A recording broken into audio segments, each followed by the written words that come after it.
Health surcharge जो usually एक masters पे आने वाले स्टूडेंट का 724 पाउंड गालबन इसके इर्द गिर्द होता था, 700 से ऊपर था मतलब कि।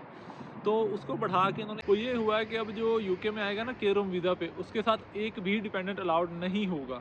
तो जो लोग जनवरी इनटेक में आने वाले हैं उनके लिए टेंशन ख़त्म हो गई है। अभी जो है ना हम पीएसडब्ल्यू को बिल्कुल नहीं छेड़ रहे। पीएसडब्ल्यू अभी बिल्कुल वैसे ही है, 2 साल का है। ये सारा कुछ जो है वो इम्प्लीमेंट कब होना, मैं अब आपको ये बताने लगा हूँ। अस्सलाम वालेकुम यार, उम्मीद है आप सब लोग खैरियत से होंगे। मैं हूं डॉक्टर हमज़ा और यार मैंने अपनी पिछली वीडियो में बताया था कि यूके पार्लियामेंट में ना ऋषि सुनाक को कुछ प्रपोजल पेश किए गए हैं कि यूके इमिग्रेशन को थोड़ा सा स्ट्रिक्ट किया जाए और उसमें कुछ ऐसे रूल इम्प्लीमेंट किए जाएँ कि लोगों को यहाँ आने से रोका जाए और इमिग्रेशन पे ना एक स्टॉप लगाया जाए।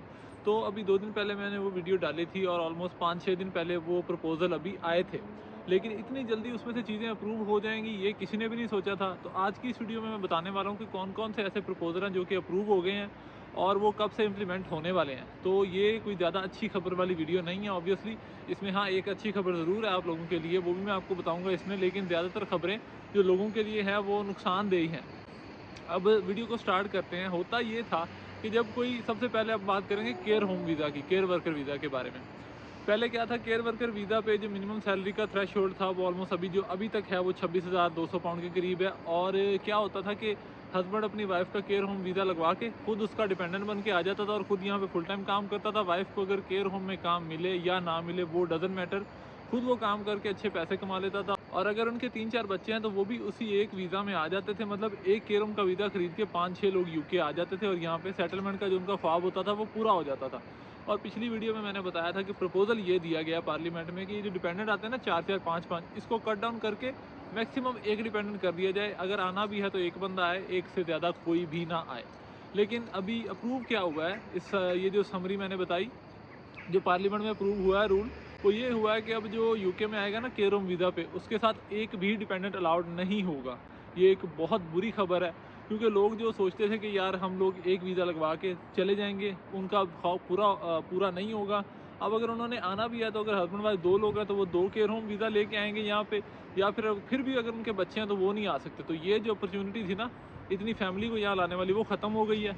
अब तो एक बंदा आए, वो यहाँ पे पहले लीगल तौर पे स्पॉन्सर हो, अपना आईएलआर ले, फिर वो फैमिली को बुलाए, फिर ये सारे मामला चलेंगे। तो ये बहुत एक लंबा रूट कर दिया गया है।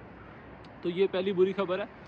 अब दूसरे नंबर पे हम बात कर सकते हैं कि ये पीएसडब्ल्यू के बारे में। पिछली वीडियो में मैंने बताया था कि सजेशन जो है वो उसको ख़त्म करने का, ये 6 महीने का करने का है। लेकिन उन्होंने मतलब कि इस पे ये कहा है कि एक कमेटी बिठाई जाएगी पीएसडब्ल्यू के बारे में डिसाइड करने के लिए। तो अभी जो है ना हम पीएसडब्ल्यू को बिल्कुल नहीं छेड़ रहे। पीएसडब्ल्यू अभी बिल्कुल वैसे ही है, 2 साल का है। तो जो लोग जनवरी इनटेक में आने वाले हैं उनके लिए टेंशन ख़त्म हो गई है। वो यही समझे कि उनका पीएसडब्ल्यू 2 साल का है और अगर वो यहाँ आ जाते हैं और मार्च अप्रैल में ये चेंज भी हो जाता है तो उन पे पिछला रूल ही इम्प्लीमेंट हुआ होगा, क्योंकि जब वो लोग यूके एंटर हुए तो 2 साल वाला रूल था। तो जनवरी इनटेक वाले इस टेंशन से आज़ाद हो जाएं, उनका जो पीएसडब्ल्यू है वो सेम ही रहेगा।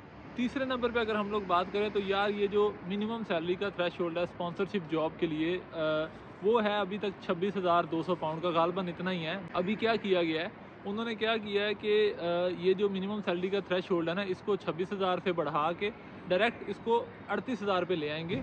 मतलब 38,700 पाउंड तक ये आ जाएगा। तो जो भी लोग स्पॉन्सरशिप दे रहे हैं वो सोच समझ के स्पॉन्सरशिप देंगे कि यार हम जिस बंदे को दे रहे हैं क्या ये वर्थ भी करता है, हमने इसको महीने की 3-4 हज़ार पाउंड सैलरी देनी है।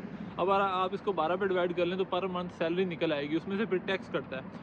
तो इन्होंने इस तरीके से क्या किया, ये सक्सेसफुल हो जाएंगे इस चीज़ में कि जो फेक स्पॉन्सरशिप मिलती है ना, यहाँ पे क्या होता था, लोग आते थे, डिग्री करते थे और या फिर डिपेंडेंट होते थे केयर होम का या कोई भी वर्क वीज़ा परचेज भी कर लेते थे। कोई टेकवे से ले लेता था, कोई मतलब ऐसे ही ग्रोसरी स्टोर से ले लेता था, तो वर्क वीज़ा लेके यहाँ पे सेटल हो जाते थे। अभी क्या होगा, जो बंदा स्पॉन्सरशिप दे रहा है वो मेक श्योर करेगा कि इस बंदे की सैलरी 38,700 पाउंड से कम नहीं होनी चाहिए। तो ये क्या होगा कि स्पॉन्सरशिप, अब फेक स्पॉन्सरशिप जो है ना वो ख़त्म हो जाएगी, वो नहीं मिलने वाली किसी को भी इन फ्यूचर। ये अभी रूल इम्प्लीमेंट नहीं हुआ, लेकिन इसकी इम्प्लीमेंटेशन की जो डेट है मैं आपको लास्ट में बताता हूँ कि ये सब चीज़ें कब इम्प्लीमेंट होनी है। पीएसडब्ल्यू का क्लियर हो चुका है।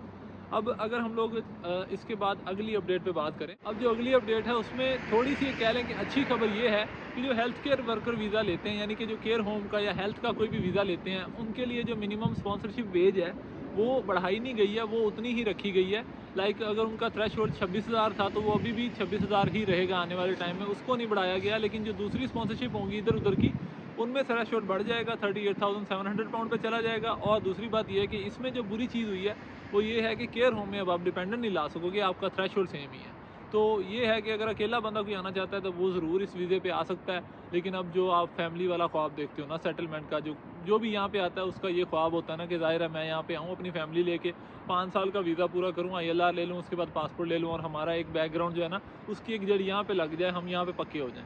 तो अब ये ख्वाब थोड़ा सा उन्होंने डिफ़िकल्ट कर दिया है, क्योंकि ऑब्वियसली यहाँ पे जितने बंदे हो गए हैं वो लोग यही चाह रहे हैं कि मज़ीद बंदे ना हों, उन लोगों को रोका जाए जो यहाँ आना चाहते हैं। इस वजह से ये सारी सख्तियाँ वो लोग कर रहे हैं। लेकिन ये भी जो चीज़ है ना, ये सारा कुछ जो है वो इम्प्लीमेंट कब होना, मैं अब आपको ये बताने लगा हूँ। उन्होंने कहा है कि स्प्रिंग 2024 से ये सारी चीज़ें हम इम्प्लीमेंट करेंगे। मतलब स्प्रिंग से मुराद ये है कि जो मार्च अप्रैल का महीना आता है ना, हर साल नए रूल जो होते हैं ना इस ड्यूरेशन में चेंज होते हैं, क्योंकि इलेक्शन भी होने वाले हैं, तो उस वजह से रोज़ रोज़ आए दिन नए रूल आ रहे हैं। तो मार्च या अप्रैल 2024 में जाके ये चीज़ें इम्प्लीमेंट होनी है। इसका इनडायरेक्ट मतलब ये हो गया कि जो लोग मार्च या अप्रैल से पहले आना चाहते हैं वो भी सेम रूल पे आ सकते हैं, डिपेंडेंट भी अभी अलाउड है उस टाइम से पहले पहले, और आपका जो स्पॉन्सरशिप का टाइम है वो भी सेम है, और अभी जो है वो थ्रेशोल्ड भी सेम है सैलरी का। तो पीछे अगले साल मार्च अप्रैल से पहले पहले जो लोग अपना प्रोसीजर करवा के आ सकते हैं उनके लिए गोल्डन अपॉर्चुनिटी है, वो लोग सेम रूल पे आ जाएंगे और वो अपने साथ डिपेंडेंट भी लेके आ सकते हैं। तो ये अच्छी चीज़ है, आपके पास अभी 4 महीने का टाइम है, अगर कुछ करना है तो भाई कर लो। Last but not the least, अब हम बात करेंगे जो आखिरी पॉइंट है IHS फीस के बारे में, जो कि हेल्थ सरचार्ज भी उसको आप कह सकते हैं। वो पिछले टाइम से खबरें आ रही थी कि उसको बढ़ा दिया जाएगा ऑब्वियसली, तो अब उसकी डेट भी आ गई है। इन्होंने हेल्थ सरचार्ज जो यूजुअली एक मास्टर्स पे आने वाले स्टूडेंट का 724 पाउंड गालबन इसके इर्द गिर्द होता था, 700 से ऊपर था मतलब कि, तो उसको बढ़ा के इन्होंने 1033 या 34 पाउंड तक कर दिया है। तो 300 से ज़्यादा का डिफरेंस एक आ गया, मतलब कि पाकिस्तानी करेंसी में देखें तो 1 लाख रुपए से भी ज़्यादा का फ़र्क आ गया है हर स्टूडेंट पे। तो इससे इनका करने का मकसद क्या है कि जो हेल्थ पे बर्डन हो रहा है, इनके NHS पे जो बर्डनाइज हो रहा है, इनके अपने डॉक्टर्स को सैलरीज इनफ नहीं मिल रही हैं, तो ये चाहते हैं कि जो हेल्थ सरचार्ज बढ़ेगा, इससे जो हमारे हेल्थ केयर सेक्टर में मुलाजम है उनको हम लोग उनकी सैलरियाँ बढ़ाएंगे, और जो लोगों को फैसिलिटीज़ दी जा रही हैं उन फैसिलिटीज़ को बढ़ाएंगे और इन चीज़ों में बेहतरी लाएंगे। ये उनका कहने का मकसद है कि हम इसलिए इस सरचार्ज को बढ़ा रहे हैं आने वाले हर स्टूडेंट के लिए, चाहे वो किसी भी कंट्री से आ रहा है। तो ये थी अपडेट्स, और आपको मैंने बता दिया कि ये कब इम्प्लीमेंट होने वाली हैं। आप अपना कमेंट में रिव्यू छोड़ेंगे, आपको इन अपडेट से क्या लगता है कि ये अच्छी हैं या बुरी हैं। ऑब्वियसली इसमें से मेरे ख्याल 1-2 बेहतर हैं, बाकी सब तो बुरी ही हैं। और आने वाले टाइम में जो भी अपडेट्स आएंगी उस पर आपका भाई वीडियो बनाता रहेगा। अगर आप चैनल पे नए हैं तो चैनल को सब्सक्राइब कर लें और वीडियो को लाइक कर दें। हम मिलेंगे नेक्स्ट टाइम, तब तक के लिए अल्लाह हाफ़िज़।